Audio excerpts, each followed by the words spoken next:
You ever have one of those moments where life just happens to you? One minute, everything's going along just fine, and the next, bam, you're hit with some huge, unexpected challenge that throws your whole world off course. Well, today, we're going to talk about how to flip that script, how to go from just reacting to things to actually building a reality that you control. So, let's get into it. So let's start with a scenario I think a lot of us can relate to. It's one of those moments where your entire life can get turned upside down by just a handful of words. And that's it. 5 little words. But in that single instant, your feeling of home, your stability, it's just gone. A tidal wave of stress just washes over you. It's a feeling a lot of us know, and it is not a good one. And it's never just one problem, is it? It's like a domino effect. All of a sudden, you're scrambling to find a new place to live. You're trying to pack your entire life into cardboard boxes. Maybe you're shelling out cash for a storage unit you never planned for. Or even, making that really tough call to move back in with family. It's just an avalanche of costs, and the stress, it just keeps piling higher and higher. And really, that's what it all comes down to. It is so much more than just an inconvenience. It's that awful gut punch feeling of losing control. You're not making choices anymore. You're just reacting to whatever life decides to throw your way. So, here's the big question. What if we could change that? Is it actually possible to move from constantly putting out fires to, building a life that you are actively in control of? What if you could build a foundation so solid that when life surprises pop up, they're just that, surprises, not complete catastrophes? To figure that out, let's look at a story. It's about a young guy named Sam who, even after working hard for 5 years straight, just felt completely stuck. I mean, he was making decent money, but his life just wasn't getting any better. He felt trapped. So he went on a search for some real wisdom. And that search led him to a wise mentor who laid out 5 timeless principles. And as you can see, this isn't just some random list. It's a roadmap. It's a step-by-step guide to get from financial stress to real financial freedom. So let's break these down, one by one. Everything, and I mean everything, starts right here. This first rule is the absolute bedrock. It's the foundation that all financial success is built on. Without mastering this one, none of the other steps are even possible. And here it is. It almost sounds too simple, doesn't it?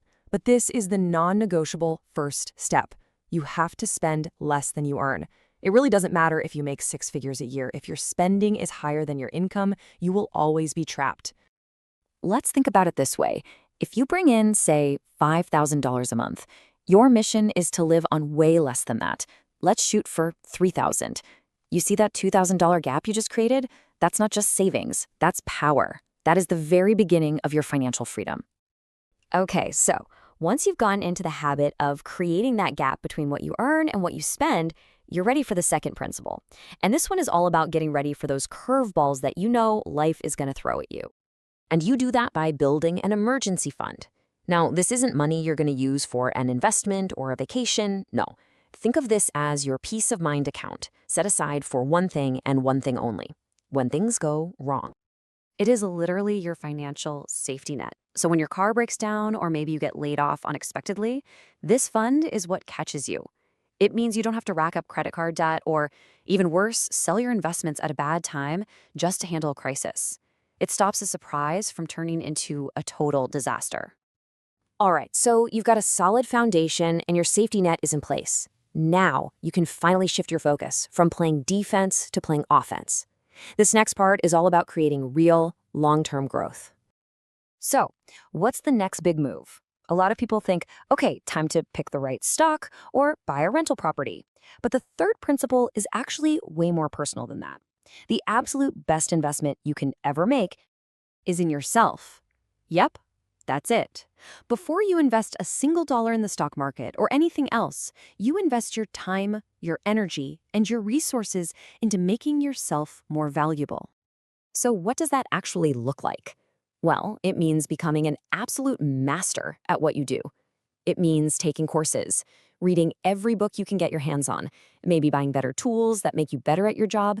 It means learning the business side of your industry, not just the technical stuff. Why? Because you are your number one asset. And here is what happens when you invest in yourself. You get to principle number 4. You start to earn more. As your skills get sharper, you start to shift away from just getting paid for an hour of your time to getting paid for the value you create. Suddenly, your income isn't limited by the clock anymore. It's determined by your results. And that brings us to the fifth and final principle, which is the ultimate goal. Once your income has grown, you can finally make your money start working for you. This is where passive income comes into play. Money from rental properties, or businesses you own, or investments you've made. This is the stage where your wealth really starts to build on its own. So let's bring it all together, okay? We started this whole conversation with that really stressful, reactive feeling of being forced to move. And now we've walked through a clear, totally actionable plan to take back control of your financial life. This right here is your path to financial control. It all starts with that non-negotiable foundation. Spend less than you earn. Then you build your safety net with an emergency fund. From there, you invest in yourself, which lets you earn more. And finally, you use that extra income to create passive income streams. You see how each step just logically builds on the last? Look, this isn't just some nice theory. This is a call to action. Looking at this path, you don't have to do everything all at once. The most powerful changes always start with one small step. So the question I want to leave you with is a simple one. Which of these principles are you going to start with today?